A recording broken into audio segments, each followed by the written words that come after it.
Bismillahirrahmanirrahim. Assalamualaikum warahmatullahi wabarakatuh. Pemirsa kaum muslimin dan muslimat yang berbahagia, saudara-saudara sebangsa dan setanah air. Pada pagi yang berbahagia ini, tanggal 5 bulan Maret 2024. Alhamdulillah, mari kita ucapkan syukur pada Allah Subhanahu wa taala atas karunia, hidayah dan taufiknya yang dikaruniakan kepada kita semua. Pada pagi yang berbahagia ini, saya dapatkan satu ayat yang kemudian menjadikan saya merenung, mentadabburi, dan ada khatirah yang muncul dari bacaan ayat ini. Ternyata memang benar apa yang dikatakan oleh para ulama bahwa Al-Qur'anu bahrun la sahila lahu. Al-Quran itu adalah samudra yang seakan tiada tepinya. Wa fihi jawahir katsira, dan di dalamnya ada mutiara-mutiara yang apabila kita menyelam makin dalam atau bersentuhan, berinteraksi dengan Quran, maka kita akan dapatkan mutiara-mutiara itu dengan sebanyak-banyaknya. Pemirsa rahimakumullah, ayat yang ingin disampaikan adalah ayat 27 dari surat Asy-Syura pada juz ke-25. Allah Subhanahu wa taala berfirman, A'udzubillahi minasyaitonir rajim, Bismillahirrahmanirrahim.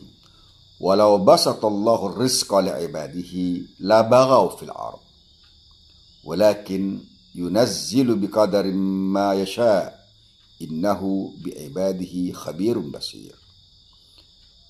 Walau basatallahu rizqa, andai kata Allah Subhanahu wa taala melapangkan rezeki pada hamba-hambanya, la baghaw fil ard, maka mereka akan melakukan tindakan di luar batas, tindakan zalim di muka bumi. Walakin yunazzilu biqadarin ma yasha, tetapi Allah Subhanahu wa taala menurunkan rezeki itu dengan kadar yang telah ditentukan, yang sesuai dengan apa yang dia mau, yang dia kehendaki. Innahu bi'ibadihi khabirum basir. Sungguhnya Allah Subhanahu wa taala maha teliti, maha melihat terhadap hamba-hambanya. Yang ingin saya sampaikan pada kesempatan kali ini adalah bahwa apabila Allah Subhanahu wa taala melimpahkan rizki kepada hamba-hambanya di luar kadar yang bisa ditanggung oleh hamba itu, maka yang terjadi adalah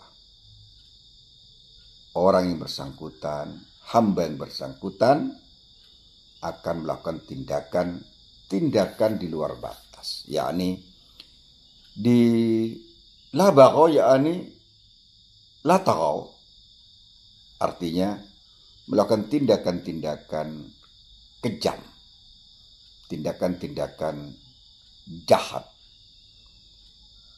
Wa tajabbaru, yakni melakukan tindakan-tindakan yang menyakitkan, al-jabr, jabarut, yang kejam, keji dan seterusnya. Atau malah di antara mereka melakukan kezaliman antar satu dengan yang lain. Walakin yunazzilu biqadarin ma yasha. Oleh sebab itu Allah Subhanahu wa taala menurunkan rezeki itu biqadarin ma yasha, sesuai dengan kadar yang Allah suka, agar tidak ada saling menzalimi, agar tidak ada saling melakukan tindakan di luar batas antar mereka. Karena sesuatu yang melampaui batasnya, maka sungguhnya akan menimbulkan bahaya, akan menimbulkan sesuatu yang tidak pas pada porsinya. Sebab itulah Allah Subhanahu wa taala menurunkan rezeki itu biqadarin, dengan kadar yang Allah suka. Agar apa? Agar tidak terjadi al-bagh, tindakan yang at-tughyan, tindakan yang melampaui batas, tindakan yang mengakibatkan kekejaman pada pihak lain.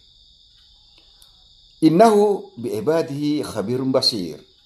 Sungguhnya Allah Subhanahu wa taala bi'ibadihi khabirum basir, maha teliti, maha tahu, maha detail terhadap kebutuhan, terhadap psikologi, terhadap tabiat yang dimiliki oleh hamba-hambanya, dan dia maha melihat apa yang dilakukan oleh mereka.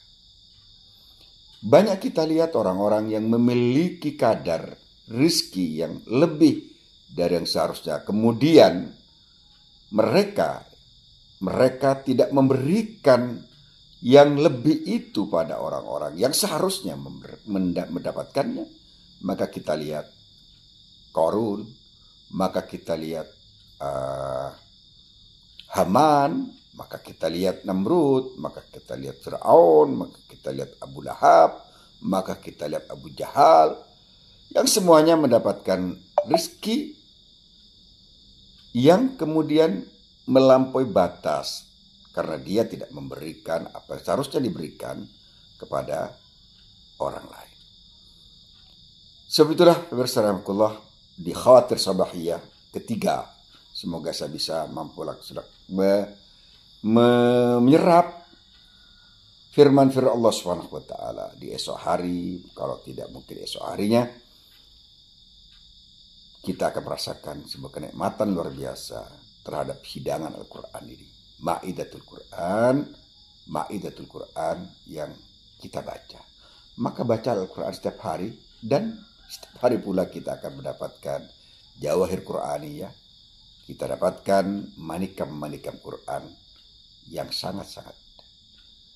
Kita jangan pula membiarkan harta yang ada pada kita, rezeki yang ada pada kita, meluap karena kita tidak menyalurkannya kepada tempat yang tepat. Sehingga kemudian yang terjadi adalah kita akan cenderung melakukan pelanggaran-pelanggaran, kita akan cenderung untuk melakukan tindakan-tindakan di luar batas yang wajar dan tepat, sehingga kemudian timbullah al-fasad, timbullah kerusakan pertama dari jiwa kita sendiri, yang kemudian akan menimbulkan kerusakan pada orang lain. Semoga kita hidup senantiasa bersama Al-Quran dan kita beramal sesuai dengan Al-Quran. Assalamualaikum warahmatullahi wabarakatuh.